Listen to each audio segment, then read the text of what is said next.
बिस्मिल्लाहिर्रहमानिर्रहीम। अस्सलामुअलैकुम नाजरीन, मेरा नाम मोहम्मद उस्मान है और आप देख रहे हैं इल्मुल असरार। नाजरीन, कुरान पाक एक ऐसी किताब है कि जिसमें अल्लाह ने इंसान से बात की है। ये कुरान अगर पहाड़ों पर नाजिल किया जाता तो पहाड़ अपनी जगह छोड़ देते। अल्लाह की पहचान अल्लाह की निशानियों से होती है और ये कुरान अल्लाह की निशानियों से भरा पड़ा है। अल्लाह बार बार कुरान में फरमा रहा है कि तुम में से कौन है जो सोचे समझे, तुम में से कौन है जो गौर करे, बेशक इसमें अकल वालों के लिए निशानियां हैं। और अल्लाह फरमाता है कि हम दिखाएंगे तुम्हें अपनी निशानियां खुले आसमान तले और तुम्हारे अंदर, हत्ता कि तुम कह उठोगे कि यही हक है। इसीलिए कुरान पाक को सोच समझकर पढ़ने वालों के दर्जात बहुत बुलंद हैं। ये वो किताब है कि जिसमें हर छोटी बड़ी शय का बयान है। आज इस वीडियो में आप जान लेंगे कि जो किताब आपके घरों में रखी है उसमें कितना बेशकीमती खजाना है, और अगर इंसान जान ले तो खालिक हकीकी के आगे दिल से सजदा रेज हो जाता है।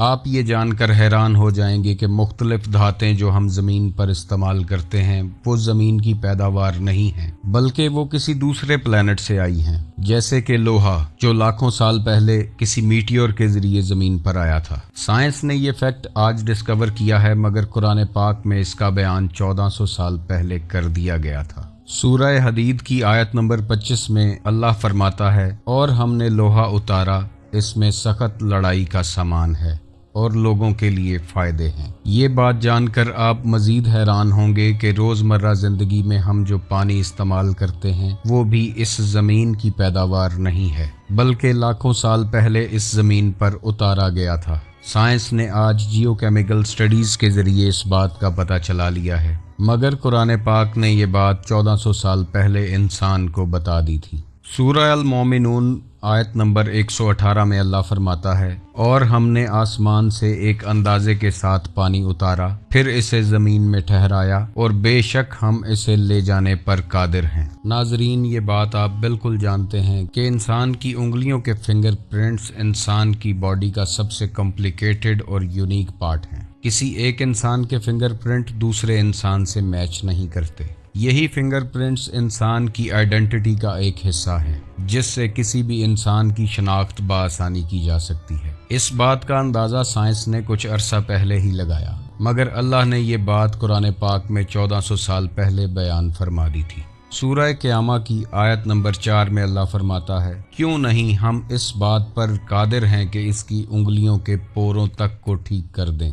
जहाँ कायनात की हर मखलूक अपने खालिक का पता दे रही है, वहाँ आप ये राज जानकर हैरान हो जाएंगे कि फीमेल स्पाइडर जब बच्चे पैदा करती है तो मेल स्पाइडर को मार देती है, और जब ये बच्चे बड़े होते हैं तो अपनी मदर यानी फीमेल स्पाइडर को मार देते हैं। ये दुनिया का सबसे कमज़ोर और बुरा घर है, जहाँ फैमिली मेम्बर्स ही एक दूसरे को कत्ल कर देते हैं। नाजरीन, कुरान पाक में मकड़ी के नाम से एक पूरी सूरह मौजूद है। सूरह अनकबूत की आयत नंबर 41 में अल्लाह फरमाता है, जिन्होंने अल्लाह के सिवा और मददगार बना रखे हैं, इनकी मिसाल मकड़ी की तरह है जिसने घर बनाया, और बेशक सब घरों में कमज़ोर घर मकड़ी का घर होता है। साइंस एक अरसे से मानती चली आ रही थी कि शायद सिर्फ मेल स्पाइडर्स ही घर बिल्ड करते हैं, लेकिन साइंस ने इस बात को जान लिया है कि घर सिर्फ फीमेल स्पाइडर्स ही बनाती हैं। और इंटरेस्टिंग बात यह है कि जहां घर बनाने का जिक्र है वहां इस आयत में फीमेल स्पाइडर का लफ्ज़ इस्तेमाल किया गया है। और साइंस इस बात को मान चुकी है कि सबसे कमज़ोर और बुरा घर मकड़ी का घर ही है। स्पेस की बात करें तो नासा ने रिसेंटली एक ऐसा प्लैनेट डिस्कवर किया है जो 2 स्टार्स को ऑर्बिट कर रहा है। इस प्लैनेट पर एक नहीं बल्कि 2 सनराइज और 2 सनसेट देखे जाते हैं।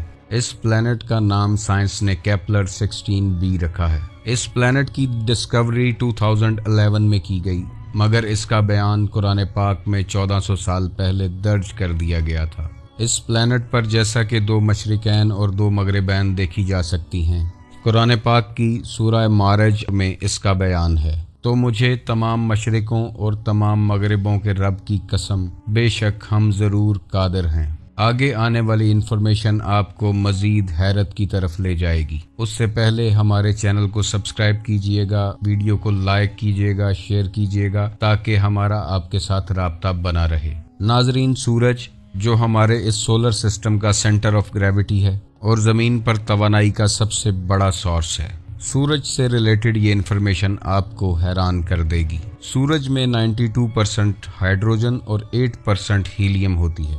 अगर आप पीरियोडिक टेबल को देखें तो उसमें हाइड्रोजन का सिंबल H है, जिसे अरबिक में हा कहते हैं। अब कुरान पाक की तरफ अगर चलें तो कुरान पाक में शम्स के नाम से एक मुकम्मल सूरत है और शम्स का मतलब सूरज है। सूरह शम्स की टोटल आयात 15 हैं और इस सूरत की हर आयत लफ्ज़ हा पर ख़त्म होती है। इस सूरत को कुरान पाक में 91 नंबर पर रखा गया है और हैरानगी की बात यह है कि साइंस इस चीज़ को कबूल करती है कि सूरज इस यूनिवर्स के बनने के 91 मिलियन ईयर्स के बाद ही बना था। अगर आप सूरज और ज़मीन के दरमियान कम तरीन फासला देखें तो वो भी 91.4 माइल्स है। कुरान पाक का ये न्यूमरोलॉजिकल ऑर्डर आपको मज़ीद हैरान कर देगा कि ज़मीन और सूरज का एवरेज डिस्टेंस 15 करोड़ किलोमीटर है और अगर इस सूरत की आयात पर गौर करें तो वो भी 15 ही हैं।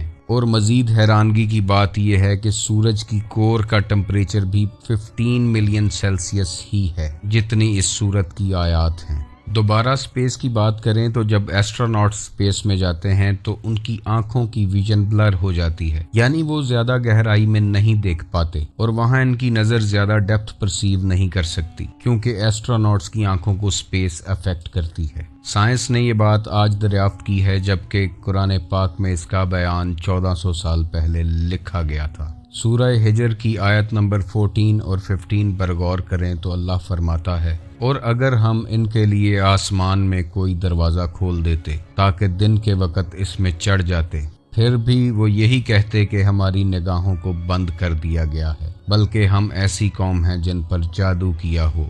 1400 साल पहले विजन का स्पेस में ब्लर होना सिर्फ वही बता सकता है जिसने ये कायनात बनाई हो। नाजरीन, साइंटिस्ट ये बात आज दरियाफ्त कर रहे हैं कि मरने के बाद इंसान की हड्डियां पत्थर और लोहे में तब्दील हो सकती हैं। इंसानी हड्डियों का पत्थर या लोहे में तब्दील होना आज से 1400 साल पहले कुरान पाक में लिखा जा चुका है। सूरह बनी इसराइल की आयत 49 और 50 में अल्लाह फरमाता है, और उन्होंने कहा, क्या जब हम हड्डियां और रेजा रेजा हो जाएंगे तो क्या वाकई हमें नए सिरे से पैदा करके उठाया जाएगा? तुम फरमा दो कि पत्थर हो जाओ या लोहा।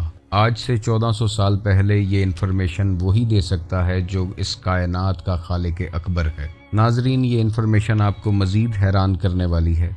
क्या आप जानते हैं कि एस्ट्रोनॉट्स जब स्पेस में जाते हैं तो ऑक्सीजन का लेवल कम होने की वजह से उनका सीना टाइट हो जाता है और उन्हें सांस लेने में मुश्किल पैदा होती है और वो सीने में जकड़न महसूस करते हैं। ये फैक्ट भी साइंस ने आज दरियाफ्त किया है, जबकि कुरान पाक ने इस फैक्ट को 1400 साल पहले लिखा है। सूरह अल-अनाम की आयत नंबर 125 पर गौर करें, जिसमें अल्लाह फरमाता है, और जिसे अल्लाह हिदायत देना चाहता है तो इसका सीना इस्लाम के लिए खोल देता है, और जिसे गुमराह करना चाहता है इसका सीना बहुत ही तंग कर देता है, गोया कि वो ज़बरदस्ती आसमान पर चढ़ रहा हो। स्पेस की बात कर रहे हैं तो यहाँ एक और बात जान लें कि साइंस ने 17th सेंचुरी में एक रोसेट नेब्यूला दरियाफ्त किया था, जिसका जिक्र कुरान पाक में 1400 साल पहले से मौजूद है। इस नेब्यूला की बनावट और कलर बिल्कुल गुलाब की तरह है। कुरान पाक की सूरह अल-रहमान आयत नंबर 37 की तरफ चलते हैं, जिसमें अल्लाह फरमाता है, फिर जब आसमान फट जाएगा तो गुलाब के फूल जैसा सुर्ख हो जाएगा, जैसे सुर्ख चमड़ा। कुरान पाक जिसमें हर छोटी से छोटी और बड़ी से बड़ी चीज़ का बयान है। ये कुरान पाक 1400 साल पहले इंसानों और जानवरों में मौजूद क्रोमोसोम्स की तादाद भी बता चुका है। इंसान के अंदर 46 क्रोमोसोम्स होते हैं। कुरान पाक की सूरह अल-ज़लज़ला पर गौर करें और शुरू से इसके लेटर्स को काउंट करना शुरू करें तो 46वां लेटर लफ्ज़ इंसान पर आएगा और इंसान में क्रोमोसोम्स की तादाद भी 46 ही है। नाजरीन, बंदर में क्रोमोसोम्स की तादाद 48 है और सूरह बकरा की इस आयत को अगर गौर से देखें और इसके लेटर्स को काउंट करें तो लफ्ज़ किरादत तक 48 लेटर्स बनते हैं और किरादत बंदर को कहते हैं। اور بندر میں موجود کروموسومز کی تعداد بھی 48 ہی ہے۔ شہد کی مکھی میں 16 کروموسومز ہوتے ہیں، اور سورہ نحل کی اس آیت کو اگر غور سے دیکھیں اور اس کے لیٹرز کو کاؤنٹ کریں تو 16 لیٹرز لفظ النحل پر کمپلیٹ ہوتے ہیں، اور نحل عربی میں شہد کی مکھی کو کہا جاتا ہے، اور شہد کی مکھی کے اندر موجود کروموسومز کی تعداد بھی 16 ہی ہے۔ ناظرین، گھوڑے میں موجود کروموسومز کی تعداد 64 ہے، اور سورہ العمران کی اس آیت کے لیٹرز کو اگر کاؤنٹ کیا جائے تو 64 لیٹر لفظ والخیل پر کمپلیٹ ہوتا ہے، اور خیل عربی میں گھوڑے کو کہتے ہیں، اور گھوڑے میں موجود کروموسومز کی تعداد بھی 64 ہی ہے۔ ناظرین، گدھے میں موجود کروموسومز کی تعداد 62 ہے، اور سورہ جمعہ کی اس آیت میں لفظ گدھے کے بعد 62 لیٹرز ہی ہیں، جو گدھے میں موجود کروموسومز کی تعداد کے عین برابر ہیں۔ اونٹ میں موجود کروموسومز کی تعداد 74 ہے۔ اس آیت میں جب ہم لفظ جمل پر پہنچتے ہیں تو 74 لیٹرز مکمل ہوتے ہیں، جو کہ اونٹ میں موجود کروموسومز کی تعداد کے عین برابر ہیں۔ ناظرین، 1400 سال پہلے یہ ساری انفارمیشن خالق حقیقی کے علاوہ کوئی نہیں دے سکتا تھا۔ یہ ساری انفارمیشن قرآن پاک کا ایک چھوٹا سا ٹکڑا ہے۔ ناظرین، یہ ساری انفارمیشن آج سے 1400 سال پہلے دینا مشکل ہی نہیں، ناممکن تھا، جب نہ تو سائنس اتنی ایڈوانس تھی اور نہ ٹیکنالوجی اتنے عروج پر تھی۔ انسان اللہ کو اس کی نشانیوں کے ذریعے پہچانتا ہے، اور اللہ نے کائنات کے ذرے ذرے میں اپنی نشانیاں رکھی ہیں۔ کائنات کا ذرہ ذرہ اس کے ہونے کی خبر دے رہا ہے۔ انسان کو ضرورت ہے تو صرف غور و فکر کرنے کی، اسی لیے غور و فکر کرنے والے کے درجات بھی اللہ نے بلند فرمائے ہیں۔ اس قرآن میں اللہ تعالیٰ نے ایسے ایسے پیٹرنز اور راز رکھ کر بھیجے ہیں کہ جنہیں انسان جان لے تو قرب الہی تک پہنچ جاتا ہے۔ اس کتاب میں ایسے ایسے اسرار و رموز ہیں کہ انسان خود کی پہچان کر لیتا ہے، اور جو خود کو پہچان جاتا ہے وہی اپنے رب کو پہچان جاتا ہے۔ قرآن پاک کے ایسے مزید پیٹرنز کے بارے میں جاننے کے لیے ہمارے چینل کو سبسکرائب کیجیے گا، تاکہ آنے والی ویڈیوز کا نوٹیفیکیشن آپ کو ملتا رہے اور یہ انفارمیشن آپ تک پہنچتی رہے۔ اس دعا کے ساتھ ویڈیو کو ختم کرتے ہیں کہ آپ خوش رہیں، آباد رہیں اور قرآن پاک کو سمجھنے کی کوشش کرتے رہیں۔ اللہ کریم آپ پر کرم کا سایہ بنائے رکھے۔ اللہ حافظ۔